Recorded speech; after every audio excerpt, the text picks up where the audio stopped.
त्या अस्मितेच्या पुढं पद्मश्री डॉक्टर गंगाधर पानतावणे सरांनी अस्मिता दर्शन नामकरण केलं.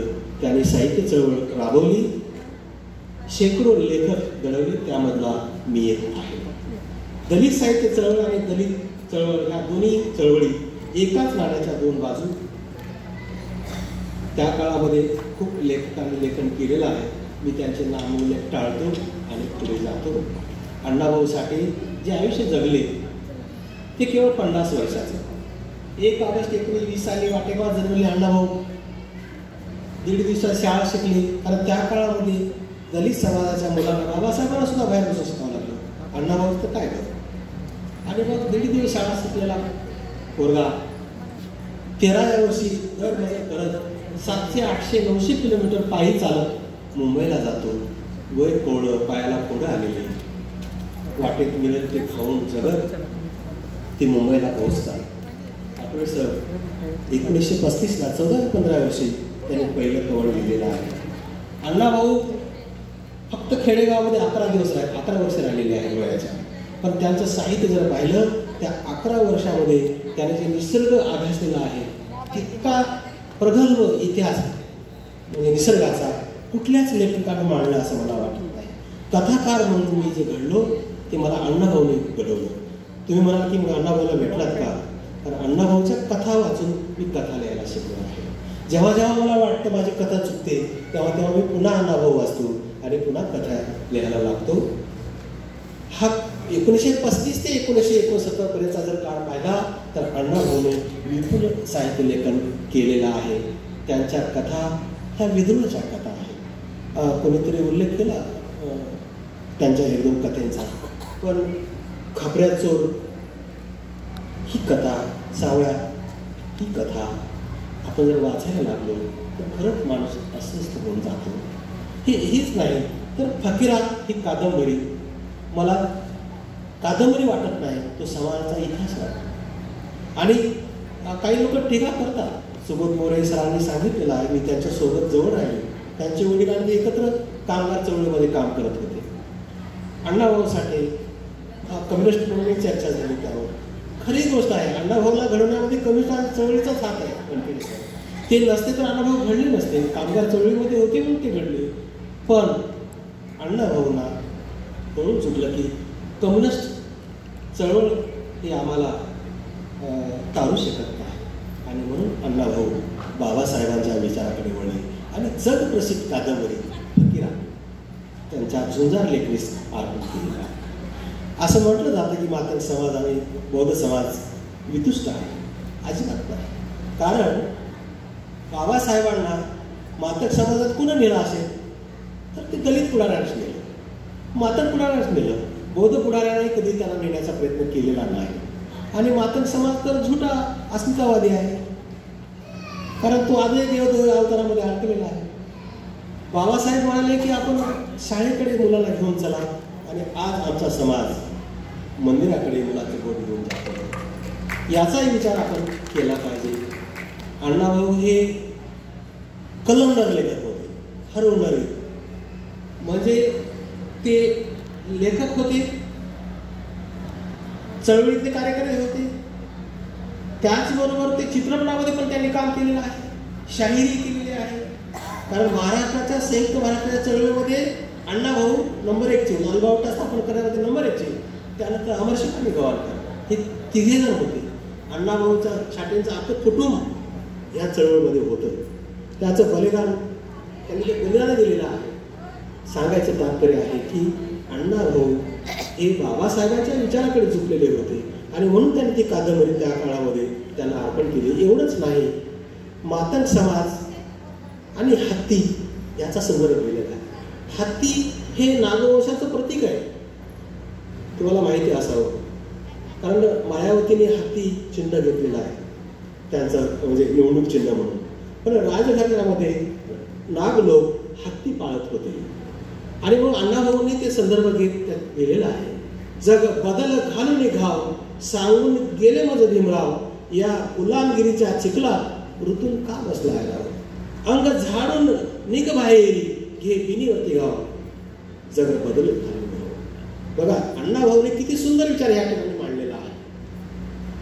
जग बदलण्याची ताकद तुमच्या आमच्यामध्ये आहे आणि हत्तीसारखा हा समाज आज कुठे रुतून बसलाय. कोणी गटाराच पिते, कोणी काहीच खात. अण्णाभाऊ म्हणाले, तुम्ही त्यातून बाहेर पडा, या दलदलीमधून अंधश्रद्धेतून बाहेर पडा. कारण आज सुद्धा हल्या कापला जातो. मी मुद्दाम बोलतोय. प्राध्यापक सुद्धा मोरे जर आहे, त्यावेळी एका प्राध्यापकाच्या घरी गेलो होतो. मी मुद्दाम त्यांच्या किचनमध्ये गेलो. प्रचंड 33 कोटी देव होते आणि त्यांनी उपा धरला होता.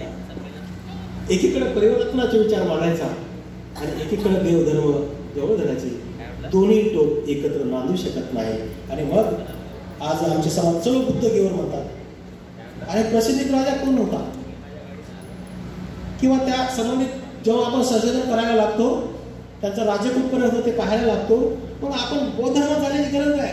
आपण मूळचे बौद्धच आहोत, बौद्ध म्हणूनच वागलं पाहिजे आणि आपण ते वागत नाही, हा आपला दुबळेपणा आहे. अण्णाभाऊंच्या म्हणजे मी मुद्दाम ते सांगेन की जर बदल घालून गाव सांगून गेले म्हणजे भीमराव या गुलामगिरीच्या चिखलात ऋतून बसला का ऐरावत. ऐरावत म्हणजे हत्तीसारखा हा समाज ऋतून बसला आहे. अंग झाडून निघ बाहेर गे बिनीवर बाबासाहेबांनी सांगून ठेवले आपल्याला, तुमच्या घराघरातल्या भिंतीवर लिहून ठेवा, आपल्याला राज्यकर्ते जमात बनायचे आहे. आणि मग तोच धागा अण्णाभाऊंनी सांगितला, बिन्नी आणायची अजून राहिली आणि ती बिन्नी हाणण्याचा हत्यार आपल्याला दिलेला आहे आणि ते लोकशाहीच्या माध्यमातून आपल्याला साध्य करायचं आहे. कारण आज राजकारणावर न बोललेलं बरं, ते इतकं गडूळ झालेलं आहे.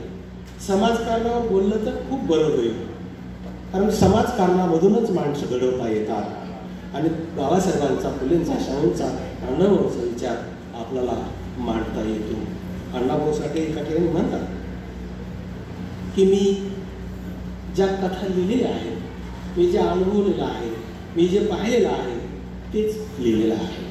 प्रख्यात सांगितलं, जगण्यासाठी धडपडणाऱ्या माणसांच्या कथा अण्णाभाऊंनी लिहिलेल्या आहेत. त्या पुन्हा पुन्हा वाचाव्या असं वाटतात. अण्णाभाऊ साठे बरबाद्या कंजाळी या कथासंग्रहाच्या प्रस्तावात मी 2-3 मुद्दे मुद्दाम मांडणार आहे. माझी जीवनावर फार निष्ठा असून मला माणसं फार आवडतात. त्यांची श्रमशक्ती महान आहे, जी जगतात, जगालाही जगवतात. त्यांच्या बळावरच हे जग चालतं. त्यांची झुंज आणि त्यांचं यश यावर माझा विश्वास आहे. त्यांना विद्रूप करणं मात्र मला आवडत नाही. नव्हे, मला भीती वाटते. मी जे जीवन जगतो, पाहतो, अनुभवतो तेच मी साहित्यामध्ये मांडण्याचा प्रयत्न करतो.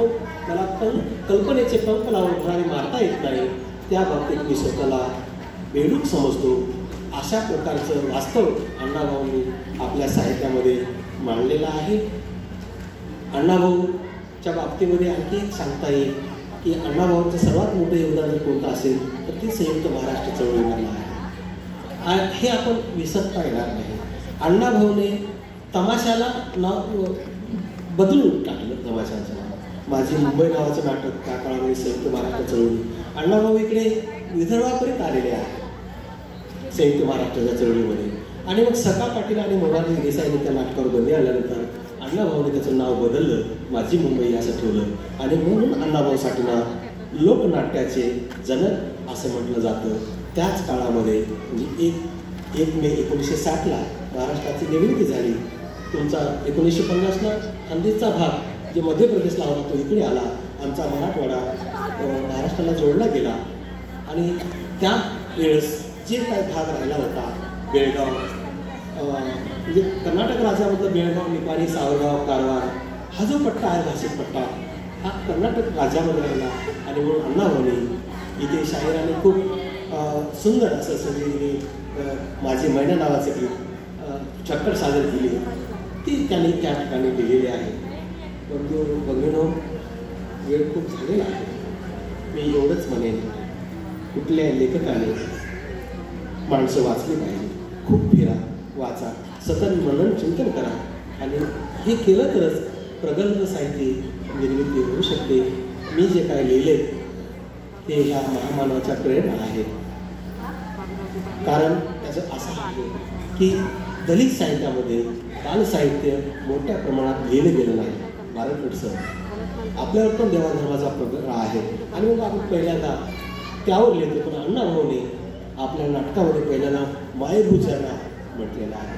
आणि मग बालसाहित्यामध्ये सर्वात जास्त वानखेडे सर लेखन झाले पाहिजे.